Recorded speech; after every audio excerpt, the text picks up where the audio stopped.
बैसलम में किसी ने पैसे लिए 100 किलो के, लेकिन फसल आने के बाद से 85 किलो बने, तो फिर वो क्या करेगा? 2 पर्सन्स मिलकर काम करने आगे बढ़ते हैं कोई बिजनेस, फिर उसमें से एक विड्रॉ करना चाहता है, जो इन्वेस्टर है वो विड्रॉ करना चाहता है और वर्क करने वाले को उसकी वर्क के पैसे देकर अलग करना चाहता है, तो उस सिचुएशन में क्या होगा? चलिए हम क्रेडिट कार्ड स्टार्ट करते हैं। जज़ाकल्लाह खैर, बहुत इंपॉर्टेंट डिस्कशन है क्रेडिट कार्ड्स का। अब हम क्रेडिट कार्ड्स के मुतालिक अहम रहनुमाई देखेंगे और गाइडेंस देखेंगे कि आखिर में इस बारे में सही बात क्या है। आइए हम स्टार्ट करते हैं कंसेप्ट, और जो मैं एनालिसिस आपके सामने रखना चाहता हूँ, ये कोई भी एतदाल पसंद, इंसाफ पसंद इंसान, चाहे वो कोई भी रिलीजन का क्यों ना हो, वो उस बात को समझ सकता है।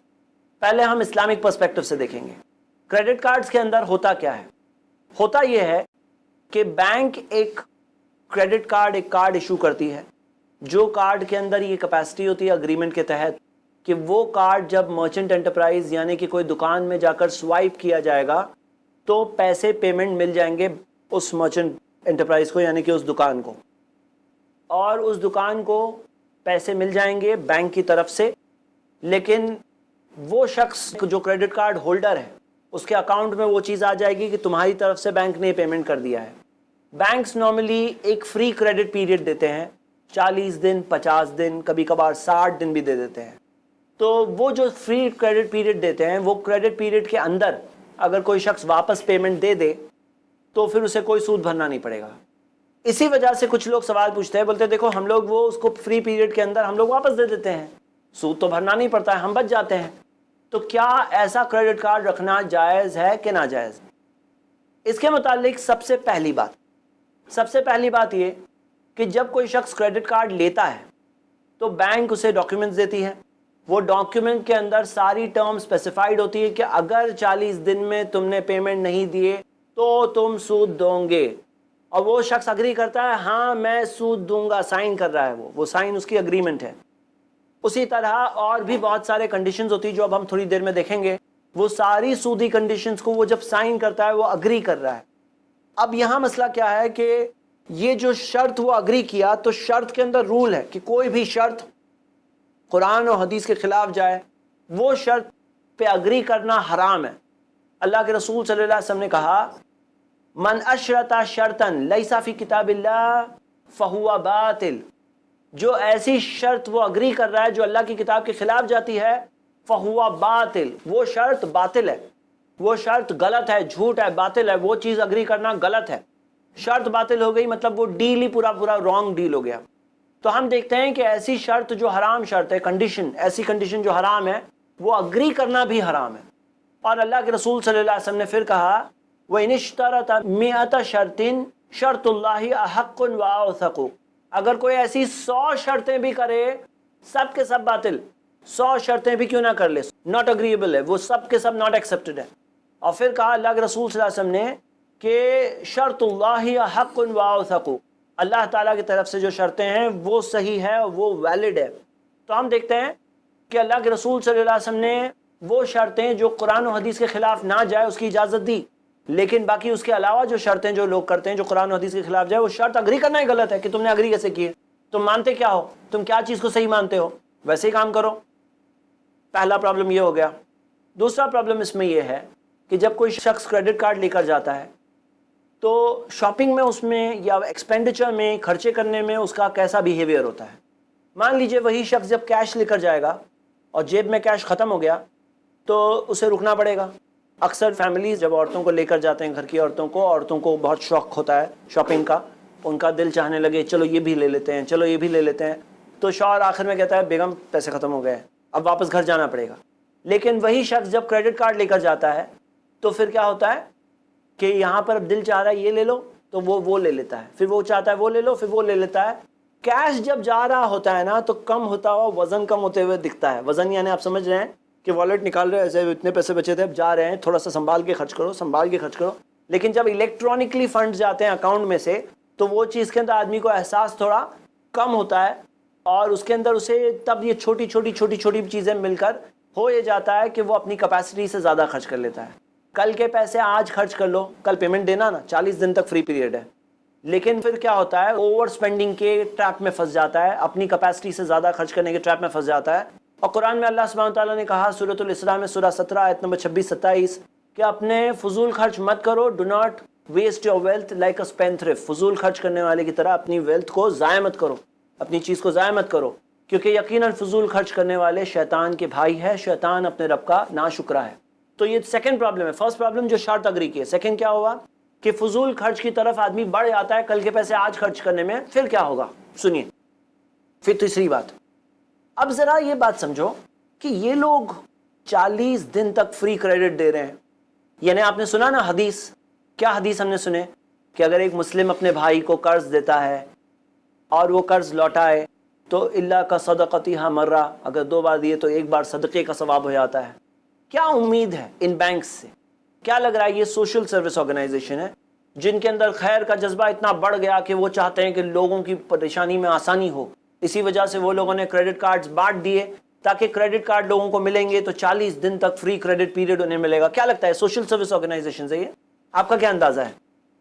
हाँ, यहां पर क्या है कि वो जो मच्छी है, मच्छी के लिए कोई चारा डाल रहा है, जो कुछ लगा के, क्या कहते हैं उसको, हाँ, जो कुछ लगाया, अब मच्छी के सामने वो चीज जा रही है, बेट, तो मच्छी के सामने वो बेट आ रहा है, मच्छी बोले खाना मिल रहा है मुझे तो आज फ्री में।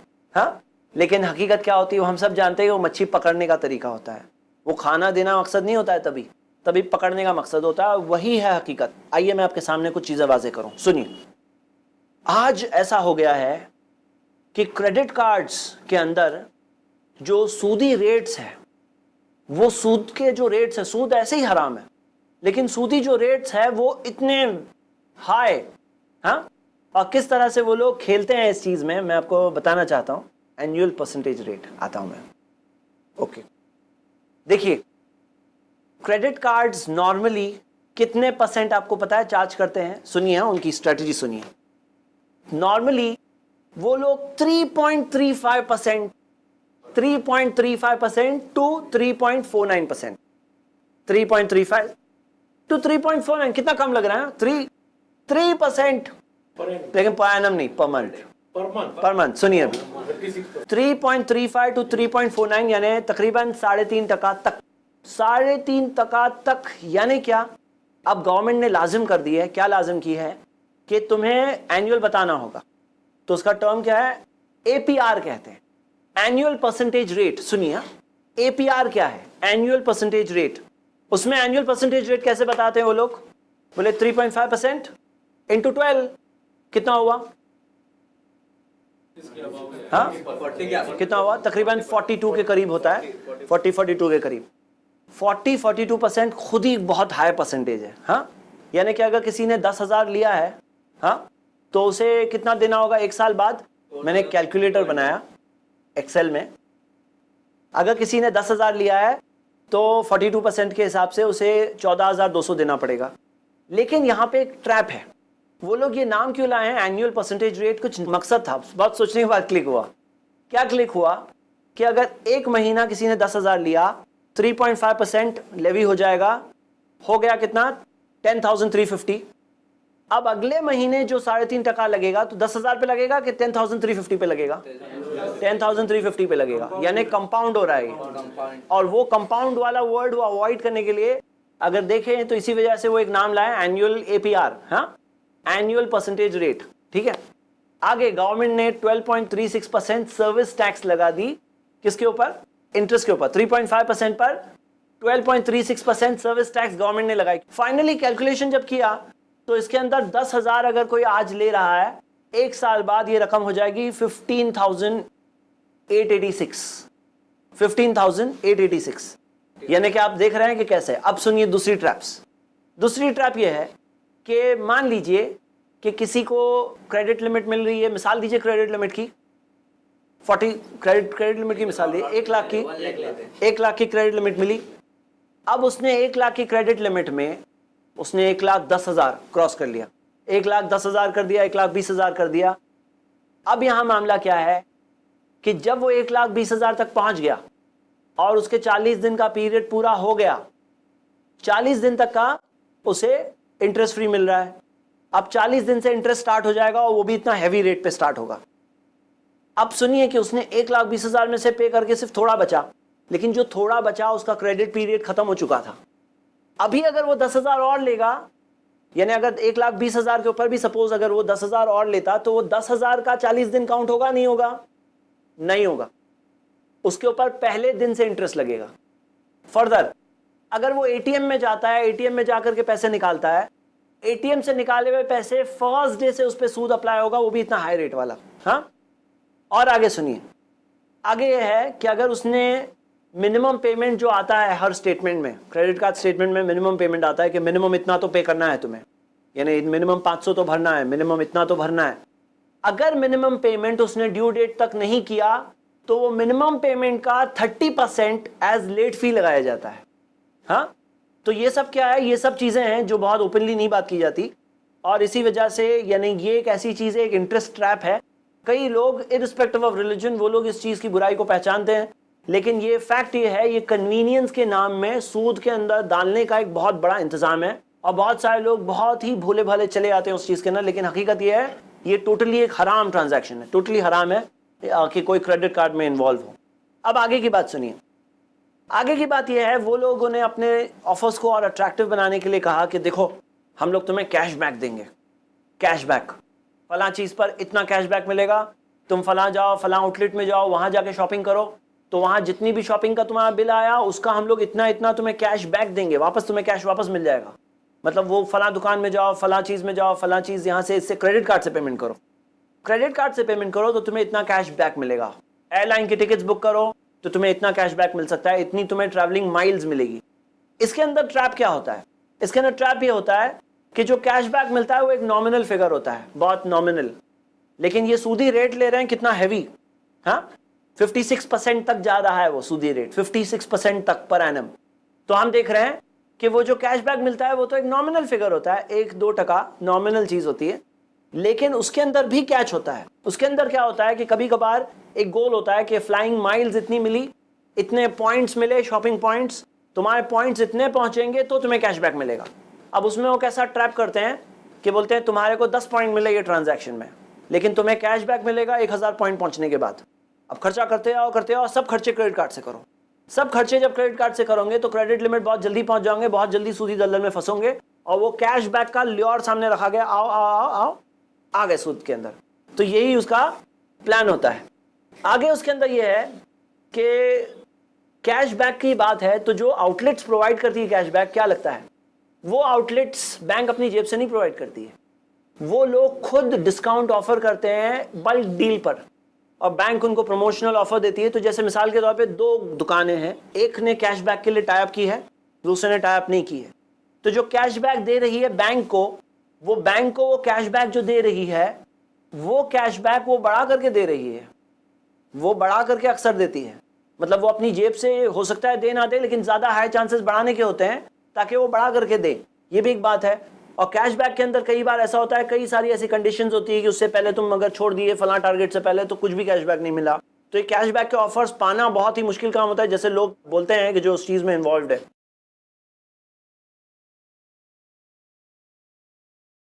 ऐसी कुछ ऑर्गेनाइजेशंस हैं, ऐसे कुछ इंस्टीट्यूशंस होते हैं जो क्या करते हैं, आप लोग सुनिए जरा। वो लोग ये करते हैं कि अलग अलग वेंडर्स के साथ टाई अप करते हैं और उनके साथ बल्क डील्स और प्रमोशन के प्लान्स बनाते हैं। कहते हैं देखो आपकी दुकान है, आपकी दुकान के अंदर हम आपके साथ टाई अप करते हैं, हमारे कार्ड वाला जो आएगा आपके पास तो आप उसको डिस्काउंट देना, और आपके पास हमारा कार्ड वाला लेकर आएगा तो आप उसे डिस्काउंट देना, आप भी देना डिस्काउंट। कितने % आप डिस्काउंट देंगे? तो ये कहते हैं मैं 20% दे दूंगा, मैं 10% दूंगा, आप कस्टमर तो भेजो मेरे पास।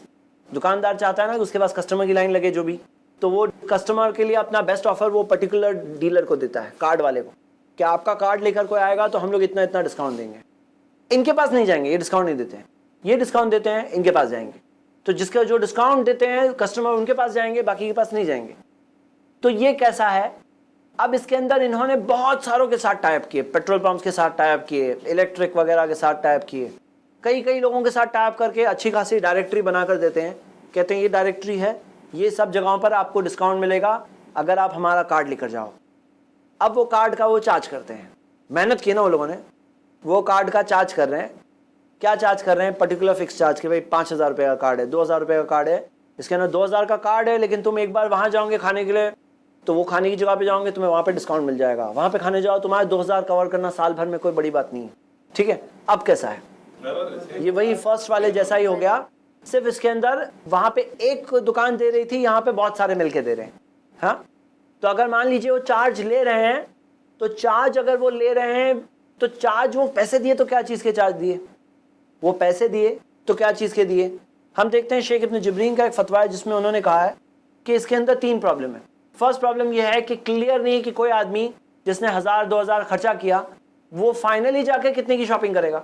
हो सकता है खर्चा तो कर लिया, लेकिन बाद में साल भर में वो गया नहीं खाने के लिए वहाँ पे, साल भर में उसने कुछ किया ही नहीं। वो हो सकता है कभी किसी के पास फाइनेंस क्रंच आ गया, कभी किया नहीं, तो वो क्लैरिटी नहीं है, किसी ने आगे बहुत यूज़ किया, तो क्लैरिटी इसमें नहीं है। वो क्लैरिटी ना होने की वजह से वो कहते हैं कि ये गरर आ रहा है, इसमें अनसर्टनिटी आ रही है। जो छठी शर्त है हमारी 6 शर्तों में से, एक तिजारत के सही होने के लिए जो 6 शर्तें हमने देखी है पिछले प्रोग्राम्स में, तो उसके अंदर ये छठी शर्त पूरी नहीं हो रही। सेकंड प्रॉब्लम ये बताते हैं, बोलते हैं कि देखो एक दुकान के पास जाएगा, दूसरे दुकान के पास नहीं जाएगा, इससे उसको नुकसान पहुंच सकता है। ये एक बात उन्होंने पॉइंट आउट की है जो एक जनरल बात है। तीसरी बात बताते हैं कि कई बार ऐसा होता है कि कोई दुकानदार ऐसे कस्टमर्स को अट्रैक्ट करने के लिए एक नकली किस्म का डिस्काउंट देगा कि बड़ा करके डिस्काउंट दे दिए, तो ये ऐसी भी पॉसिबिलिटी रहती है।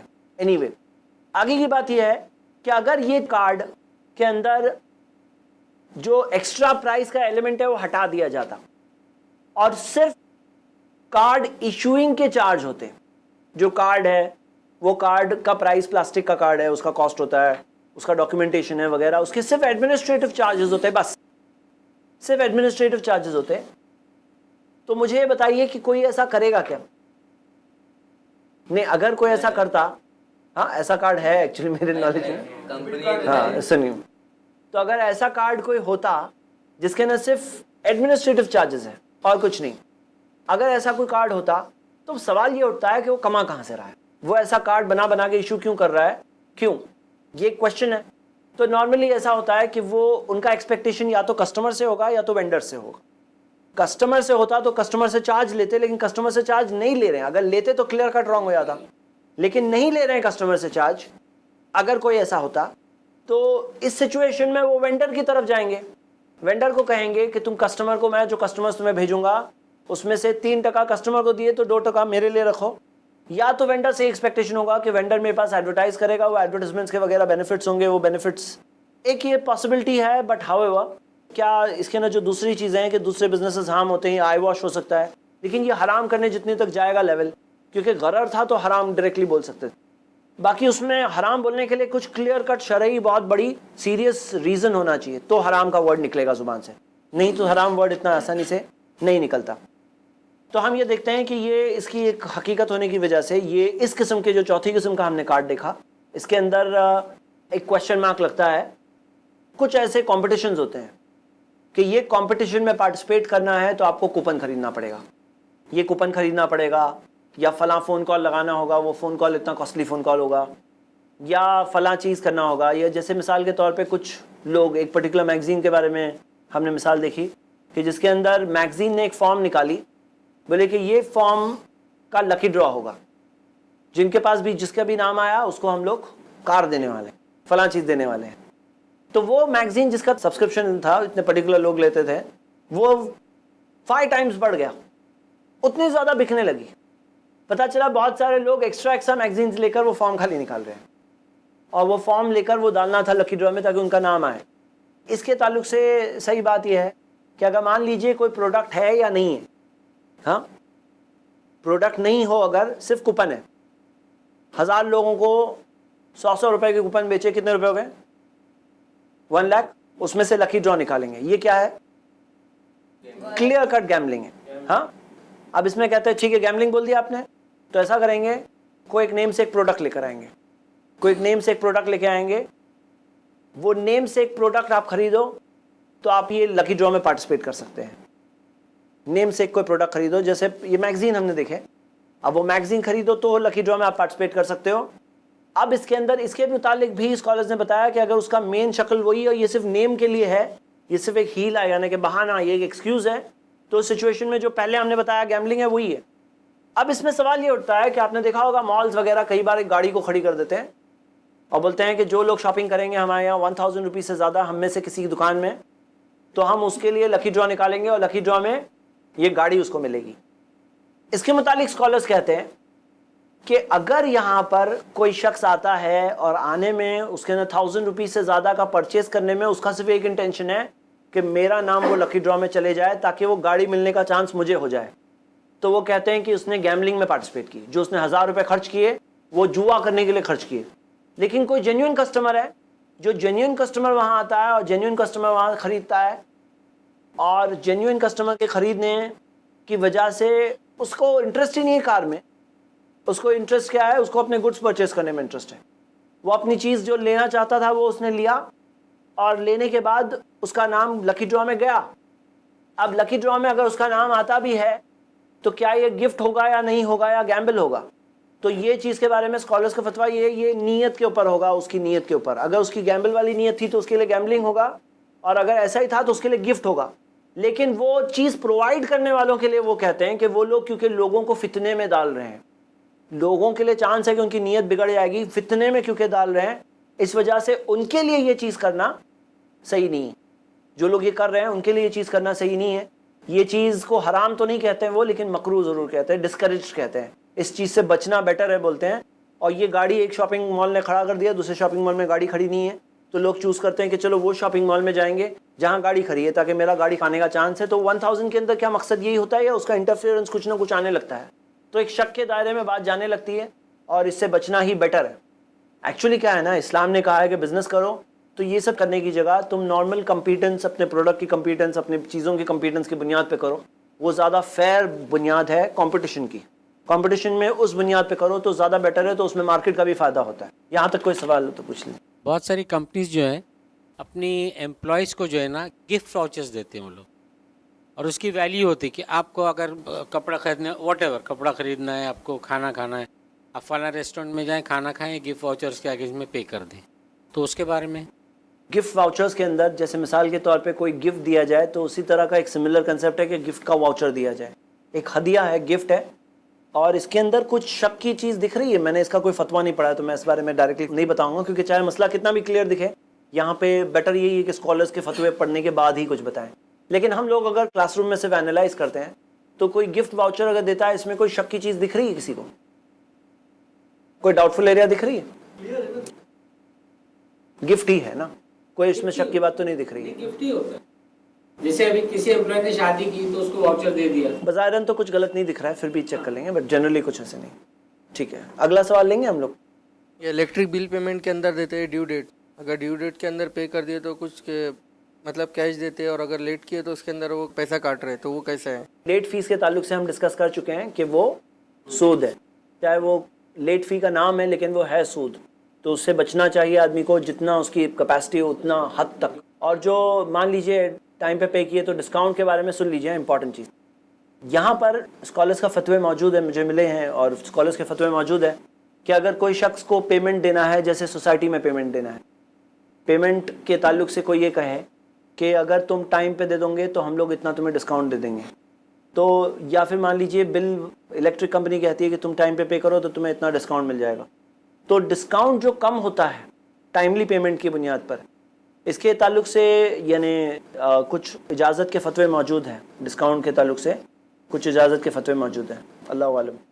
वो जो गेम्स के जो चार्ज होते हैं ना, मैंने बताया कि वो गेम में एंटर होने के लिए चार्ज देना है, वो चार्ज की बुनियाद पर वो चार्जेस देने वाले उनका रेवेन्यू बहुत ज़्यादा होता है और वो किसी को देंगे पर्टिकुलर बेनिफिट्स। तो जो भले ही स्किल दिख रहा है लेकिन क्योंकि मनी लग रहा है तो हम देख रहे हैं कि इसी वजह से ये चीज़ गैम्बलिंग में आ रही। जो बच्चों के गेम कार्ड जो रहते हैं वो गेम खेलने के बाद उन लोग को पॉइंट मिलते हुए गेम से, और वो पॉइंट्स को कैश करवा सकते कोई भी चीज़, यानी जैसा गिफ्ट शॉप रहता है सेंटर में, तो वो पॉइंट्स के अगेंस्ट में कुछ भी चीज़ यानी ले सकते हैं। तो वो कैसा है? दूसरा भी एक सवाल है, जो डिस्काउंट कार्ड में ऐसा भी रहता है कि पॉइंट जमा होते हैं, जब ख़रीदो कोई चीज़ तो वो स्वाइप करके पॉइंट जमा होते हैं, और वो पॉइंट बाद में 100 पॉइंट ऐसा कुछ हुआ तो उसका अगेंस्ट में डिस्काउंट मिलता है नेक्स्ट परचेसिंग में। डिस्काउंट कार्ड में जो पॉइंट जमा होते हैं ये कस्टमर लॉयल्टी प्रोग्राम के अंदर आया कि ताकि उनको पता चले कि कौन सा उनका कस्टमर रेगुलर कस्टमर है। वो रेगुलर कस्टमर को वो कुछ लॉयल्टी के लिए होल्ड करने के लिए डिस्काउंट देना चाहते हैं, तो इसमें कोई हर्ज नहीं है, इसके ताल्लुक से फतवे मौजूद है। लेकिन जहाँ तक प्राइस की बात है, ये मान लीजिए टेलीविज़न के ऊपर जो चीज़ है, फर्स्टली तो ऐसी चीज़ों में लोगों को टाइम वेस्ट नहीं करना चाहिए, क्योंकि हम मुस्लिम्स यहाँ पे पहचानते हैं कि हम दुनिया में इम्तिहान के लिए आए हैं, थोड़े दिनों के लिए है, जाना है अल्लाह के पास। तो बहुत सारे जो गेम शोज़ वगैरह में लोग इन्वॉल्व होते हैं, तो वो जायज़ नाजायज़ का सवाल बाद में आएगा, पहले ऐसी चीज़ों में टाइम डालना चाहिए नहीं डालना चाहिए। सेकेंडली, कोई चीज़ बईद नहीं है, क्योंकि जो लोग इन प्रोग्राम्स को कंडक्ट करते हैं वो वही लोग हैं जो कई बार ऑब्सिनिटी वगैरह फैलाने में इन्वॉल्व होते हैं। कौन सी चीज़ कहाँ कौन सी चीज़ आएगी जिसकी वजह से कोई एडवर्टाइजमेंट वगैरह बीच में आने की वजह से किसी का दिल कोई गलत चीज़ की तरफ माइल हो जाएगा और इन्वॉल्व हो जाएगा, तो इस चीज़ से दूर से ही बचना सही है। कई बार लोग होते हैं जो बोलते हैं कि भाई फ़लाँ प्रोग्राम तो देखो, फ़लाँ चीज़ तो देखो, उससे ये होता है, नॉलेज बढ़ती है, लेकिन वो भी बेट होती है। दरमियान में प्रोग्राम में एडवर्टाइजमेंट जो आएंगी दूसरे प्रोग्राम्स की, मूवीज़ की वगैरह, उसके अंदर आदमी का दिल चाहे गलत चीज़ की तरफ माइल हो जाएगा, और हो सकता है उसके अंदर भी जो चीज़ें मना है जैसे बैकग्राउंड म्यूज़िक वगैरह वो तो इन्वॉल्व होती ही है। इससे पहले जी, ये थोड़ा पहले पूछना चाहिए था, पर ये क्वेश्चन है कि सूद का जो लोन हम लोग लेते हैं और ये मुस्लिम्स जैसे बहुत गरीब मतलब मरने की हालत में उसको दे सकते, क्या उसमें भी हमें सवाब मिलेगा? सूद अगर किसी के पास आ गया तो अगर किसी को मदद कर दी है उससे, तो अल्लाह पाक है, सिर्फ पाक कबूल करेगा। अगर हम लोग उसके अंदर कहीं पे भूल के भी किसी की ज़ुबान से निकल गया ना कि अल्लाह की मदद मिलेगी, तो ऐसे बहुत सारे लोग हैं वो बैंकों में टूट पड़ेंगे और जमा कर देंगे पैसे और सूदी पैसों से चैरिटी करने लगेंगे। तो सही बात तो ये अल्लाह पाक है, सिर्फ पाक को कबूल करता है। वो सूदी पैसे के ताल्लुक से होना ही नहीं चाहिए था वो, और एक बहुत ही बुरी चीज़ है जिसके बारे में आदमी कुछ सोच ही नहीं सकता है उसको कुछ मिलेगा। हाँ, कुछ मिलने का कोई चांस ही नहीं है कभी भी।